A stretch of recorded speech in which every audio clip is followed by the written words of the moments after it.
अस्सलामुअलैकुम। आटे की बोरी के इतने खूबसूरत ऑर्गेनाइज़र बनाना सिखाऊंगी आज आपको कि आप सारे हैरान रह जाएंगे।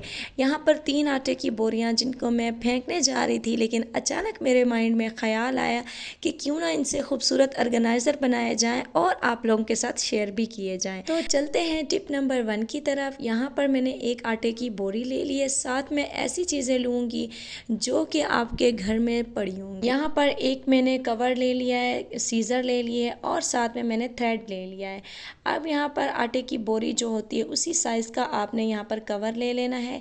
यानी कि अगर आपके पास आटे की बोरी बड़ी है तो कवर आप बड़ा ले लें, अगर छोटी है तो आप छोटा भी ले सकते हैं। कवर जो होते हैं वो हमेशा हमारे घरों में होते हैं और हमेशा जो है ये हमसे फ्री हो जाते हैं और हम इनको जो है फेंक देते हैं। लेकिन आप इनसे भी बहुत खूबसूरत ऑर्गेनाइज़र बना सकते हैं और अपने घर को प्यारा प्यारा ऑर्गेनाइज़ कर सकते हैं। तो यहाँ पर मैंने एक कवर लिया है, इसके अंदर अब इस आटे की बोरी को हमने इस तरह कुछ डाल लेना है। ये वाली जो बोरी है ये चावलों वाली है, तो कुछ चावलों वाली बोरियां जो आटे वाली होती हैं, तो उन सारी चीज़ों से आप ऑर्गेनाइज़र मुख्तलिफ़ किस्म के ऑर्गेनाइज़र बना सकते हैं। तो यहाँ पर आपने इसको जो है चारों तरफ इसकी सिलाई लगा लेनी है। उसके बाद आपने इसकी फ़ोल्डिंग कर लेनी है। जिस तरह दोस्तों मैं फ़ोल्डिंग करूं आप भी सेम उसी तरह करना, क्योंकि अक्सर यहीं पर बहुत लोगों से गड़बड़ हो जाती है जिनसे उनके ऑर्गेनाइज़र ख़राब हो जाते हैं और फिर वो कहते हैं कि हमें गलत इन्फो दी है। तो आपने सबसे पहले इसको डबल इसको फ़ोल्ड कर लेना है, उसके बाद आपने इसको 4 फोल्ड कर लेना है, इसी तरह सेम जिस तरह मैं आपको स्क्रीन पर शो कर रही हूँ। तो यहाँ पर आप चेक करें 4 फोल्ड हमारे पास आ चुके हैं। उसके बाद दोस्तों आपने इसकी लेफ़्ट और राइट साइड्स जो हैं, पहले आपने इसको ट्रायंगल शेप में इस तरह कर लेना। उसके बाद आपने इसका एक कोना जो है उसको दूसरे कोने के ऊपर इस तरह रख देना है। अब आपने इसकी जो सेकंड लेयर थी, जो सेकंड फोल्ड था, उसको आपने उसी तरह इसके ऊपर रख देना है और आपने फोर्थ जो इसकी लेयर थी उसको भी आपने इसी तरह कर लेना है। तो यहाँ पर हमारे पास कुछ इस शेप में ये आ जाएगा। उसके बाद फ्रेंड्स आपने इसको एक ओपन दे देना है, यानी कि आपने इसको दोनों साइडों से ये डबल होना चाहिए और इसकी शेप जो है कुछ इस तरह ट्रायंगल शेप होनी चाहिए। उसके बाद आपने एक लेफ़्ट और एक राइट साइड से आपने इसकी एक लेयर उठानी है और आपने इसको मिड में रखना है, यानी कि बिल्कुल सेंटर में आपने इसको रखना है, इस तरह कुछ जो मैं आपको स्क्रीन पर शो कर रही हूँ। और आपने इसकी सिलाई लगानी है। कहाँ पर सिलाई लगानी है वो मैं आपको आगे बताऊँगी। दोनों साइड्स पर आपने इसी तरह कर लेना है, यानी कि आगे और पीछे जो है आपने इसको इसी तरह जो है रख लेना है। दूसरी साइड पे भी आपने इसी तरह करना है। लेफ़्ट और राइट साइड को जो है आपने मिड पार्ट में आकर यहाँ पर सेट कर लेना है और आपने जो इसकी सिलाई है वो ऊपर की तरफ लगानी है। इस तरह आपने इसको ऊपर की तरफ मोड़ लेना है और आपने इसके ऊपर जो है आपने इसकी सिलाई लगा लेनी है। दोस्तों दोनों तरफ से आपने ऐसी ही सिलाई लगानी है और उसके बाद यहाँ पर कुछ इस शेप में ये आपके पास आ जाएगा।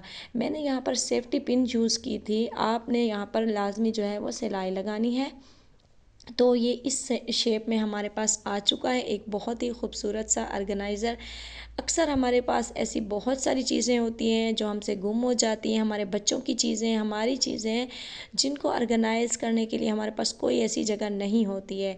अगर आप चाहें तो इसको ज़्यादा अच्छे से टाइट करने के लिए कार्डबोर्ड भी इसके अंदर रख सकते हैं और अगर आप इसके पार्ट्स बनाना चाहें तो वो भी आप कोई भी चूड़ियों का डब्बा हो या फिर आपके पास जो जूतों के डब्बे होते हैं उनको आपने कट करके इसी तरह आपने जो है स्ट्रिप्स बना लेनी है। उसके बाद यहाँ पर आपने ऐसी ऐसी चीज़ें ऑर्गेनाइज़ करनी है जो बहुत ज़्यादा साइज़ में छोटी होती हैं लेकिन बहुत ज़्यादा हमारी ज़रूरत की होती हैं, लेकिन जब भी हमें उन चीज़ों की ज़रूरत होती है वो हमसे गुम हो जाती हैं। तो इसमें बहुत सारी चीज़ें आती हैं, यानी कि बेल्ट आ जाते हैं, बच्चों के ग्लव्स आ जाते हैं, बच्चों की सॉक्स आ जाती हैं। तो ये ऐसी चीज़ें हैं, कुछ ऐसे ऑर्गेनाइज़र हैं कि जो हमसे कभी भी हमें टाइम पर नहीं मिलते हैं। उम्मीद है आपको टिप पसंद आई होगी। नेक्स्ट टिप की तरफ चलते हैं। नेक्स्ट टिप हमारी आटे की बोरी को लेकर है। ये थोड़ी पतली होती है लेकिन ये काम बहुत ही ज़बरदस्त करती है। तो यहाँ पर आपने इसको कट कर लेना है, इसके 2 पार्ट्स बना लेने हैं। यहाँ पर हमें इसके दोनों पार्ट्स को आप जो है इस्तेमाल में ला सकते हैं। तो यहाँ पर जो फर्स्ट पार्ट होगा मैं उसको यूज़ करूँगी और सेकंड को जो है किसी और चीज़ों में इस्तेमाल करूँगी। तो कुछ इस तरह की शेप हमारे पास इसकी आ गई है। यहाँ पर मैंने एक चूड़ियों वाला डब्बा लिया है। अगर आपके पास जूतों वाला है तो आप वो भी इसको इस्तेमाल कर सकते हैं, इसकी जगह उसको भी इस्तेमाल कर सकते हैं। अब आपने इसकी साइड्स को जो है वो कट कर लेना है, क्योंकि हमें सिर्फ नीचे वाली पार्ट चाहिए। तो ऊपर वाली जो इसकी वॉल्स बने हुए हैं आपने उनको अलग कर लेना है। अब इसके बाद जो है आपने इसको जोड़ लेना है। किस तरह जोड़ना है, आपने इसकी सिलाई लगा लेनी है। कुछ इस तरह से आप इसकी सिलाई आपने लगानी है ताकि ये दोनों पार्ट्स जो हैं इस तरीके से आपस में जुड़ जाएं। तो ये हमसे थोड़ा सा बड़ा हो रहा था, लेकिन आपने इसको पहले जो है इसकी सिलाई लगा लेनी है, बाद में जो है आपने इसकी कटिंग करनी है। तो यहाँ पर मैंने इसकी एक सिलाई लगा ली थी। उसके बाद जो हमारे पास कार्डबोर्ड था, अब हमने उसको जो है इसकी साइज़ के मुताबिक जो है कट कर लेना है। आपने इसको ऊपर से सिलाई के जितना थोड़ा सा आपने इसको छोड़ देना है और नीचे से भी आपने इसको थोड़ा सा छोड़ देना है, ताकि जब हम इसकी सिलाई लगाएं तो इजीली जो है इसकी सिलाई हम लगा पाएँ। तो यहाँ पर हमारे पास जो है ये इस तरह हमारे पास तैयार हो चुका है। अब एक साइड पे आपने इसकी सिलाई लगा लेनी है कुछ इस तरह से। यहाँ पर आप सिलाई लगाएं क्योंकि यहाँ पर लाइंस निकली हुई होती हैं तो वो भी कवर हो जाएंगी। अब हम इसके अंदर जो कार्डबोर्ड है उसको डाल देंगे। यहाँ पर मैंने इसको सीधा कर लिया है, आपने भी लाजमी जो है इसको सीधा कर लेना है और जो इसके कोने होते हैं उनको भी आपने निकाल लेना है। अगर हाथ से ना निकले तो आप एक छोटी सुई से भी इनको जो है वो सेट कर सकते हैं। अब हम इसके अंदर जो है जो हमने कार्डबोर्ड काटी थी, जो जूतों वाला डब्बा हो या फिर आपके पास चूड़ियों वाला डब्बा हो, तो उसको आपने इसके अंदर यूँ सेट कर लेना है। तो सेट करने के बाद आपने इसकी पहले सिलाई नहीं लगानी है। यहाँ पर मैंने एक डंडी ली है, ये वाली डंडी हो या कोई भी आपके घर में पड़ी हो तो आप वो भी यूज़ कर सकते हैं। मैं यहाँ पर मेरे पास ये वाली पड़ी थी, ये थोड़ी जो वेट में होती है, वज़न में बहुत हल्की होती है। तो अंदर आपने इसको इस तरह सेट कर लेना है और आपने जो है ऊपर की तरफ यहाँ पर इसकी सिलाई लगा लेनी है ताकि ये टाइटली यहाँ पर ठहरे, ये गिरे ना, ये टूटे ना। तो इसके बाद आपने किसी छोटी सुई की हेल्प से इसकी सिलाई लगा लेनी है। उसके बाद यहाँ पर ये बहुत ज़्यादा प्यारा ऑर्गेनाइज़र बन के तैयार हो चुका है। अब हम इसके ऊपर एक कवर चढ़ाएंगे ताकि ये खूबसूरत भी लगे और देखने में भी अच्छा लगे और इस्तेमाल करने में भी आपको बहुत मज़ा आए।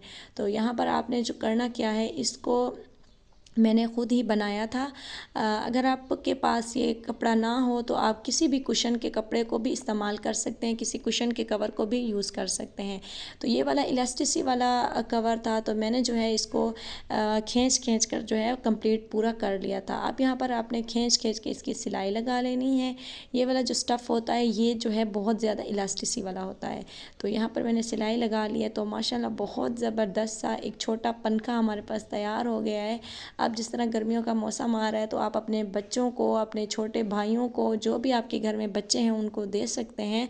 और इसकी जो डंडी है इसके ऊपर भी आप कोई टेप वगैरह जो है वो चढ़ा सकते हैं। तो बहुत खूबसूरत ऑर्गेनाइज़र बन के रेडी हो चुका है। गर्मियों का ऑर्गेनाइज़र है, फ्री ऑफ कॉस्ट है। आपके घर में पड़ी हुई चीज़ों से जो है आप इसको तैयार कर सकते हैं। तो अगर टिप पसंद आई है दोस्तों तो लाजमी टिप को फॉलो करें और लाइक करें। हमारी लास्ट और बहुत ज़बरदस्त टिप है, टिप नंबर 3। ये भी उसी तरह है। इसका आपने बहुत ज़बरदस्त एक ऑर्गेनाइज़र बना लेना है। यहाँ पर मैंने एक आटे की मोटे वाली जो बोरी होती है वो ली है और इसको भी हमने वैसे ही कट कर लेना है। कट करने के बाद यहाँ पर मैंने एक कवर लिया है। ये कवर जो है ये मैंने खुद बनाया है, बिल्कुल शिफॉन का दुपट्टा मेरे पास एक फ्री पड़ा हुआ था, तो सोचा क्यों ना इससे भी मैं एक ऑर्गेनाइज़र बना लूँ।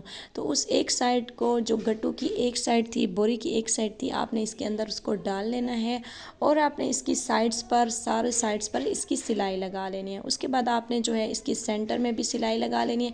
पहले आपने इसको एयर टाइट कर लेना है, कहीं भी मतलब ये हवा वगैरह ना घुसी हो। आपने सही तरीके से करके आपने इसकी सिलाई लगा लेनी है और आपने सेंटर में भी उसी तरह जो है इसके एक खाने बना लेने हैं, वो भी सिलाई की हेल्प से इस तरह ऊपर से भी लगा लेने हैं और नीचे से भी, यानी लेंथ में भी लगाने हैं और इसकी जो चौड़ी साइड है उस पर भी लगा लेने। कुछ इस तरह सा ऑर्गेनाइज़र हमारे पास एक तैयार होके आ चुका है। अगर आपके पास छोटी जगह है तो आप इसको फोल्ड भी कर सकते हैं, अगर बड़ी जगह है तो आप इसको वैसे भी रख सकते हैं। तो ये हमारे पास एक बहुत ज़बरदस्त सी मैट तैयार हो गई है।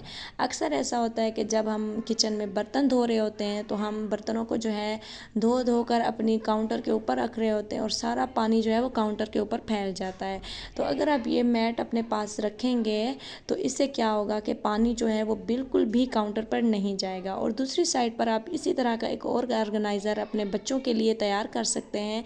जब भी बच्चे खाना खाते हैं, कभी बेड के ऊपर, कभी कहीं तो कभी कहीं, और वो खाना जो है वो गिरा देते हैं, तो अगर ये वाली मैट जो है आप बनाकर उनके सामने रखेंगे और खाना इसके ऊपर रखेंगे तो कभी भी आपकी बेड शीट वगैरह जो है वो ख़राब नहीं होंगी, आपकी कारपेट ख़राब नहीं होगी। और इसी तरह बर्तन भी आप ऑर्गेनाइज़ कर सकते हैं, इनके ऊपर बर्तन प्यारे भी लगेंगे और पानी भी ख़त्म हो जाएगा। उम्मीद है आपको आज की वीडियो पसंद आई होगी।